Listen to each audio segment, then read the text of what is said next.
শিক্ষার্থী বন্ধুরা, তোমরা যারা চতুর্থ এবং পঞ্চম শ্রেণীতে পড়ো, তোমাদের একটি গুরুত্বপূর্ণ বিষয়, ইংরেজিতে একটি গুরুত্বপূর্ণ বিষয় হচ্ছে ডাব্লিউএস কোয়েশ্চেন। বিশেষ করে তোমরা যারা পঞ্চম শ্রেণীতে পড়ো, নতুন মান বন্টন অনুযায়ী এখন এসে 8 নং প্রশ্নে ডাব্লিউএস কোয়েশ্চেন থাকবে। 5টা ডাব্লিউএস কোয়েশ্চেন, সেখানে টোটাল মার্কস হচ্ছে 10, মানে এক একটাতে 2 করে। সুতরাং বিষয়টা খুবই গুরুত্বপূর্ণ। আচ্ছা, আমরা আজকে সে বিষয়টা নিয়ে একটু আলোচনা করি। সাধারণত ইংরেজিতে দুটি পদ্ধতিতে প্রশ্ন করা হয়। অক্সিলারি ভার্ব দিয়ে যে প্রশ্ন করা হয় তাকে ইয়েস নো কোয়েশ্চেন বলে, আর ডাব্লিউএস ওয়ার্ড দিয়ে যে প্রশ্ন করা হয় তাকে ডাব্লিউএস কোয়েশ্চেন বলে। এখন আমি বলে রাখি যে অক্সিলারি ভার্ব দিয়ে যে প্রশ্ন করা হয় তাকে ইয়েস অথবা নো কোয়েশ্চেন বলে। ইয়েস নো কোয়েশ্চেনটা মানে কি আসলে? এখন যদি আমি তোমাকে প্রশ্ন করি যে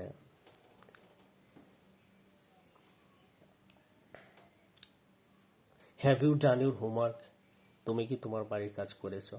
যদি তুমি করে থাকো বলবা ইয়েস, আর যদি করে না থাকো তো বলবা নো।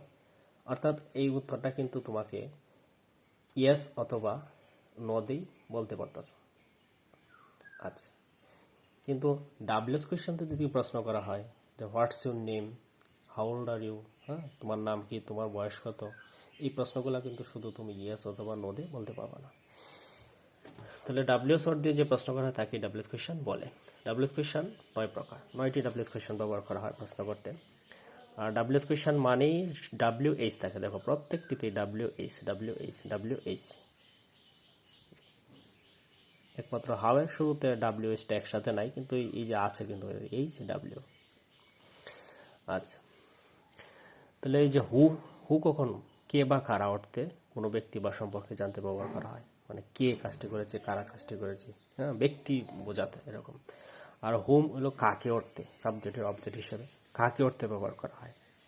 হোয়াট কি অর্থে, মানে কি বিষয়, এরকম একটা বস্তু বা বিষয় সম্পর্কে যে বিষয়টা কি আসলে, এরকম অর্থে হোয়াট ব্যবহার করা হয়। হুইচ কোনটি অর্থে ব্যবহার করা হয়, কোনটি মানে কোন বিষয়টি, কোনটি, হ্যাঁ, এরকম অর্থে হুইচ ব্যবহার করা হয়।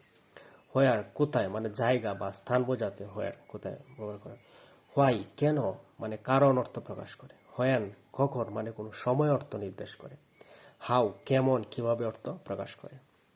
হুজ হুজ এই শব্দটি হু এর পসেসিভ ফর্ম, অর্থাৎ অর্থ মানে মালিকানা প্রকাশ করে, মানে এটি কার, এরকম মালিকানা প্রকাশ করে।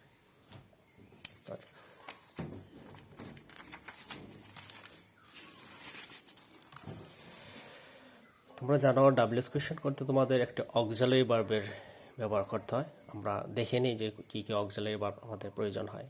M, is, are, was, were, have, has, had, shall, will, can, should, would, could, হ্যাঁ, তারপর ডু, ডিড, ডাজ, এগুলা। আচ্ছা, এখন ডাব্লিউএস ওয়ার্ড যখন নিজেই সাবজেক্ট হিসেবে বসে তখন অক্সিলারি ভার্ব হিসেবে ডু, ডাজ, ডিড ব্যবহার করতে হয় না। তোমরা জানো ডাব্লিউএস কোয়েশ্চেন করার সময় একটা বিষয় নিয়ে তোমাদের প্রবলেম হয়, সেটা হচ্ছে ডু, ডিড, ডাজ এইগুলোর ব্যবহার নিয়ে। তো এখানে বলে রাখি, ডাব্লিউএস ওয়ার্ডটা যখন নিজেই সাবজেক্ট হিসেবে বলবে, মানে সাবজেক্টের কাজ করবে, তখন তোমার অক্সিলারি ভার্ব হিসেবে ডু, ডাজ, ডিড ব্যবহার করতে হবে না। ঠিক আছে, এই যে দেখো, Saikat wants to improve in English. Saikat wants to improve in English, Saikat ইংলিশে উন্নতি করতে চায়। তাহলে কে উন্নতি করতে চায়, প্রশ্ন হবে কে ইংলিশে উন্নতি করতে চায়। তার মানে কি হু, তার মানে হুটা এখানে কি সাবজেক্ট, হ্যাঁ, হু এখানে কি সাবজেক্ট, মানে সৈকত মানেই তো হু। তাহলে দেখো এখানে হু লিখলাম, তো এখানে কিন্তু আমার কোনো অক্সিলারি ভার্ব দেওয়া নাই সেন্টেন্সে, আর বাড়তি অক্সিলারি হিসেবে আমাকে ডু ডিড আনারও দরকার নাই, কারণ হু নিজে এখানে সাবজেক্ট অপশনে বসতেছে, এর জন্য আমাকে বাড়তি হিসেবে অক্সিলারি ডু ডিড ডাজ প্রয়োজন নেই। সরাসরি যে আমার মূল ভার্ব আছে, প্রিন্সিপাল ভার্ব আছে ওয়ান্টস, এটা নিয়ে আসছে। Who wants to improve in English, বাকি অংশ লিখে প্রশ্নবোধক চিহ্ন। তারপর একটি sentence, the students are talking in the classroom. The students are talking in the classroom, ছাত্রছাত্রীরা ক্লাসরুমে কথা বলতেছে। তাহলে কে ক্লাসরুমে কথা বলতেছে, কারা ক্লাসরুমে কথা বলতেছে, তাহলে হু দিলাম। এখানেও আমার এখানে অক্সিলারি ভার্ব কিন্তু আছে, দেখো আর দিলাম আর। তারপর মূল ভার্ব হচ্ছে টকিং ইন দ্য ক্লাসরুম। ঠিক আছে, এখানে তো অক্সিলারি দেওয়াই আছে, এখানে তো ডু ডিড ডাজের প্রশ্নই আসে না। আচ্ছা, অন্যদিকে ডাব্লিউএস ওয়ার্ড যদি বাক্যের সাবজেক্ট না হয়ে অবজেক্ট, অ্যাডজেক্টিভ, অ্যাডভার্ব ইত্যাদি হিসেবে ব্যবহৃত হয়, তখন অবশ্যই সাবজেক্টের পূর্বে অক্সিলারি ভার্ব বসাতে হবে।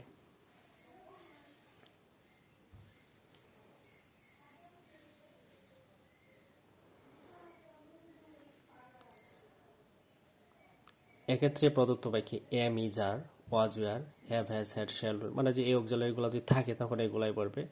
আর যদি অক্সিলারি ভার্ব না থাকে তখন টেন্স ও পার্সন অনুযায়ী এর পূর্বে অক্সিলারি ভার্ব হিসাবে ডু, ডাজ, ডিড বসাতে হবে। এখন কখন ডু, ডাজ, ডিড বসাতে হবে এই বিষয়টা আমরা একটু জেনে নিই। বাক্যটি যদি প্রেজেন্ট ইনডিফিনিট টেন্স হয় তাহলে ডু, ডাজ, আর যদি পাস্ট ইনডিফিনিট টেন্স হয় তাহলে হবে ডিড। এখন প্রেজেন্ট ইনডিফিনিট টেন্স হলে দুটা, ডু অথবা ডাজ। এখন কোনটা কখন ইউজ করবো? ভার্বের সাথে এস বাই এস থাকলে ডাজ, আর না থাকলে ডু। আর যদি পাস্ট টেন্স হয় সেটা একমাত্র ডিডি। তবে ডু, ডিড, ডাজ এগুলোর পর ভার্বের বেস ফর্ম হবে। বেস ফর্ম মানে কি? ভার্বের প্রেজেন্ট ফর্ম, এবং এটার সাথে এস বাই এস যুক্ত হবে না। স্টেটমেন্ট, স্টেটমেন্ট মানে বিবৃতি, মানে যে সেন্টেন্সটা তোমার দেওয়া থাকবে সেটাই আর কি। আচ্ছা, তাহলে mother is cooking rice, rice নিচে আন্ডারলাইন করা, অবজেক্ট অপশনে আন্ডারলাইন। তাহলে মাদার ইজ কুকিং রাইস, কে ভাত রান্না করতেছে? Sorry, mother is cooking rice, মা ভাত রান্না করতেছে। তাহলে প্রশ্ন হবে কে ভাত রান্না করতেছে?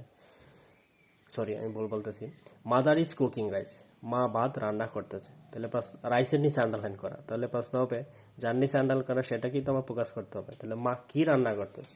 মা কি রান্না করতেছে। তাহলে কি অর্থে কি হবে? হোয়াট।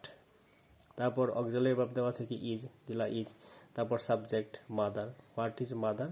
তারপর যে এখানে প্রিন্সিপাল ভার্ব আছে, মূল ভার্ব আছে, ওইটা দিবা, কুকিং। তারপর বাকি অংশ আর কিছু নাই, তাহলে আমি দিতে পারবো না। আর যেটা নিচে আন্ডারলাইন করা সেটা তো আর লিখতে পারবো না। প্রশ্নবোধ চিহ্ন। মনোয়ারা ইসলাম মেক্স ড্রেসেস, মনোয়ারা ইসলাম মেক্স ড্রেসেস, মনোয়ারা ইসলাম পোশাক বানাচ্ছে, পোশাক তৈরি করে। তাহলে ড্রেসেসের নিচে আন্ডারলাইন করা, অবজেক্ট অপশানে আন্ডারলাইন করা। তাহলে এখানে কিন্তু কোনো অক্সিলারি ভার্ব নাই, তাহলে আমাকে কিন্তু অক্সিলারি ভার্ব, ওই যে বাড়তি অক্সিলারি ডু, ডিড, ডাজ, ওইটা আনতে হবে। তাহলে প্রশ্ন হবে মনোয়ারা ইসলাম কি তৈরি করে? তাহলে হোয়াট, কি অর্থে হোয়াট আনতে হবে। তারপর যেহেতু এখানে কোনো অক্সিলারি নাই, মূল ভার্ব হচ্ছে মেক্স, এটা প্রেজেন্ট ইনডিফিনিট টেন্স, তাহলে ডু অথবা ডাজ। তাহলে যেহেতু ভার্বের সাথে এস আছে, কি আনবো? ডাজ। তারপর সাবজেক্ট মনোয়ারা ইসলাম, তারপর মূল ভার্বের বেস ফর্ম মেক্স, এটার বেস ফর্ম হচ্ছে make. They go to library to practice English, they go to library to practice English, to practice ইংলিশের নিচে আন্ডারলাইন করা, মানে তারা ইংলিশ চর্চা করতে লাইব্রেরিতে যায়। তাহলে প্রশ্ন হবে কেন তারা লাইব্রেরিতে যায়? তাহলে কেন অর্থে কি হবে? হোয়াই।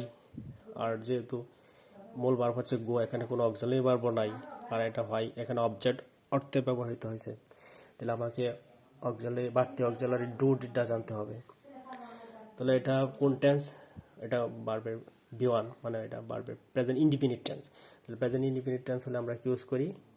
Do, does. যেহেতু এখানে ভার্বের সাথে এস বাই এস নাই, আমরা কি ইউজ করবো? ডু। তারপর সাবজেক্ট দে থার্ড পারসন, এটা কোনো চেঞ্জ হবে না, দেই। তারপর মূল ভার্বের প্রেজেন্ট ফর্ম মানে বেস ফর্ম, তো গো তো অলরেডি বেস ফর্মে আছেই, কারণ গো ভার্বের প্রেজেন্ট ফর্ম তোমরা জানো, গো। তারপর বাকি অংশ টু লাইব্রেরি, টু লাইব্রেরি প্রশ্নবোধক চিহ্ন। The doctor visited Seema last night, the doctor visited Seema last night. Last night মানে কিন্তু শেষ রাত না, লাস্ট নাইট অর্থ হচ্ছে গত রাত। তো গত রাতে ডক্টর সীমাকে দেখেছে। আচ্ছা, তাহলে কখন ডাক্তার সীমাকে দেখেছে? তাহলে সময় অর্থে ব্যবহার করা হয়েছে লাস্ট নাইট। তাহলে কখন অর্থে কি হবে? হোয়েন। তাহলে এখানেও দেখো অবজেক্ট অপশনে আন্ডারলাইন করা, এখানে মূল ভার্ব হচ্ছে ভিজিটেড, কোনো অক্সিলারি ভার্ব নাই। তাহলে আমাকে অবশ্যই অক্সিলারি এখানে ডু, ডিড, ডাজ আনতে হবে। তাহলে ভিজিটেড এটা হচ্ছে ভার্বের বি2, মানে পাস্ট ইনডিফিনিট টেন্স। তাহলে পাস্ট ইনডিফিনিট টেন্স হলে অক্সিলারি আমরা কি শিখেছি? ডিড। তাহলে হোয়েনের পরে কি দিব? ডিড। তারপর সাবজেক্ট দ্য ডক্টর, তারপর মূল ভার্ব ভিজিটেড, এটা বেস ফর্ম দিতে হবে। ভিজিটেডের বেস ফর্ম কি হবে? ভিজিট, মানে প্রেজেন্ট ফর্ম লিখতে হবে। তারপর বাকি অংশ সীমা, তারপর প্রশ্নবোধক চিহ্ন হয়ে গেল। তারপর দেখো I am putting some chocolate on my ice cream, মানে আমি আমার আইসক্রিমে কিছু চকলেট দিচ্ছি। তুমি তো আর সাম চকোলেটের নিচে আন্ডারলাইন, তো তুমি তোমার চকলেটে কি দিচ্ছ? অর্থ ব্যবহার কর। কি অর্থে কি হবে? হোয়াট। তাহলে অক্সিলারি কি আছে? এম। যেহেতু এম আছে, এমটা কি হয়ে যাবে? আর হয়ে যাবে। কেন আর হয়ে যাবে? কারণ আমরা জানি পাস্ট পার্সন থাকলে সেটা পরিবর্তন হয়, সেকেন্ড পার্সন ইউ হয়। তো ইউ এর সাথে কিন্তু এম বসে না, এই জন্য এমটা কি হয়ে গেছে আর। তাহলে আর দিলাম, আর আই পরিবর্তন হয়ে ইউ।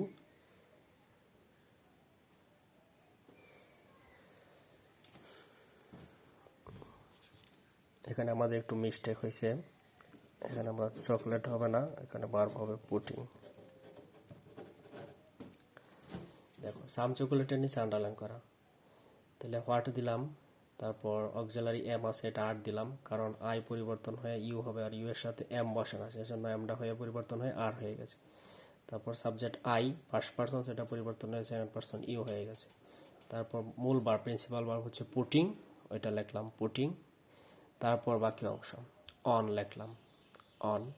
তারপর আরেকটা পার্সন এসে গেছে মাই, মাই ফার্স্ট পারসন, আমরা জানি যদি মাই থাকে সেটা পরিবর্তন হয় সেকেন্ড পারসন ইউর। তারপর বাকি অংশ আইসক্রিম, প্রশ্নবোধক চিহ্ন। এখানে মোটামুটি তোমাদের একটা ধারণা দিয়েছি। তোমরা যদি মনে করো ডাব্লিউএস কোয়েশ্চেনে আরও ডিটেলস রুলস দরকার, তোমরা কমেন্ট করে জানালে সেগুলোর ক্লাস দিব। তাছাড়া তোমাদের বিভিন্ন বিগত সমাপনী পরীক্ষায় পঞ্চম শ্রেণীতে যে ডাব্লিউএস কোয়েশ্চেনগুলো এসেছে সেগুলোর আমি প্রায় 35টার মতো ডাব্লিউএস কোয়েশ্চেন ব্যাখ্যা সহ সমাধান করে দিয়েছি, তোমরা দেখতে পারো।